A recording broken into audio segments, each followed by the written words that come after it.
আমরা 2011 সালের পর থেকে পঞ্চায়েত ও পৌর এলাকা মিলিয়ে 50 লক্ষ লোকের বাড়ি আমরা তৈরি করে দিয়েছি। এখনও যারা আবেদন করেছেন, আমরা কেন্দ্রের কাছে 29,000 কোটি টাকা পাই এই গৃহ প্রকল্পে। ইলেকশনের সময় ভোট করতে আসে আর ধর্মে ভেদাভেদ করতে আসে, তারপরে আর বাংলায় টাকা দেয় না। তাই আজকে ঘরগুলো অনেকের দাবি থাকা সত্ত্বেও হচ্ছে না। যেদিন টাকা আমাদের হাতে আসবে আমরা সেদিন নিশ্চয়ই করে দেব, এটুকু ভরসা আপনারা রাখতে পারেন। আমরা যেটা বলি আমরা করি। ইলেকশনের আগে বলেছিলাম লক্ষ্মীর ভাণ্ডার করব, করেছি। বলেছিলাম স্মার্ট কার্ড করব, করেছি। বলেছিলাম কিষাণদের 10,000 টাকা করে দেব, দিয়েছি। রেশন ফ্রিতে দেব, ফ্রি রেশন আপনারা সকলেই পান, এগুলো আমরা কিন্তু করেছি। আমাদের মনে রাখবেন,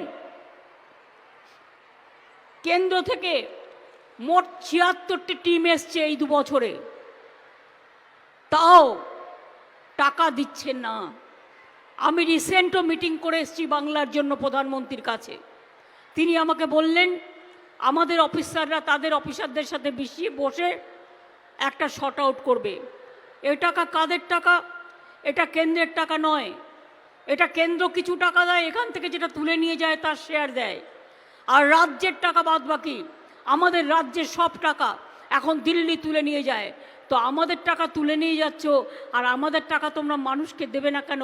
এটা কখনো হতে পারে কি? এটা হতে পারে? 100 দিনের কাজের গরিব লোকেদের টাকা দেয় না, লজ্জা করে না। ঘর তৈরির টাকা দেয় না, লজ্জা করে না। রাস্তা তৈরির টাকা দেয় না, লজ্জা করে না।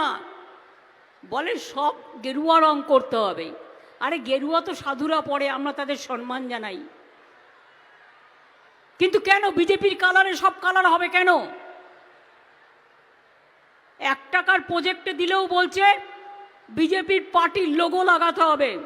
আমি গভর্নমেন্ট অফ ইন্ডিয়ার লোগো লাগাতে বাধ্য, পশ্চিমবঙ্গ সরকারের লোগো লাগাতে বাধ্য, আমি পার্টির লোগো লাগাতে বাধ্য নই। এই প্রচার, মিথ্যা অপপ্রচার, কুৎসা কতদিন চলবে?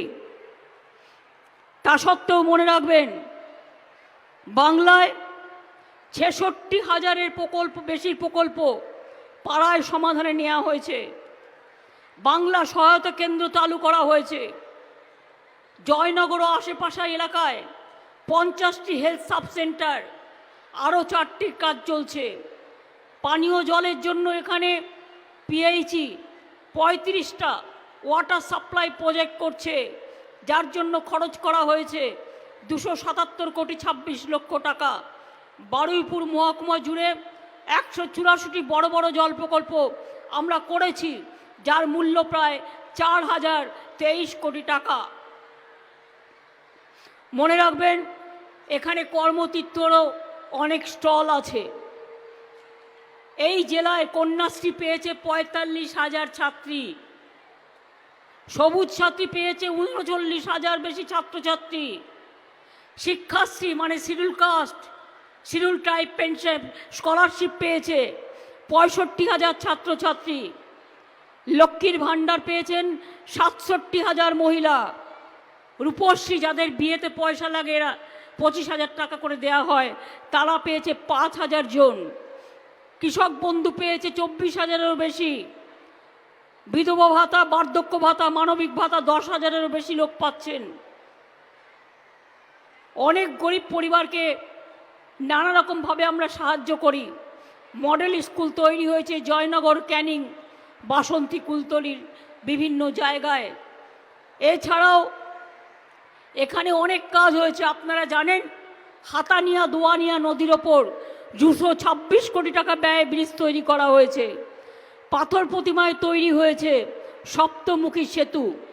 এছাড়া চরিয়াল খাল, আলমপুর খাল, কাটাখালী খাল সহ 9টা বড় বড় ব্রিজ করা হয়েছে এবং 18,000 কিলোমিটার রাস্তার কাজ হয়েছে, যার জন্য খরচ হয়েছে 1200 কোটি টাকা।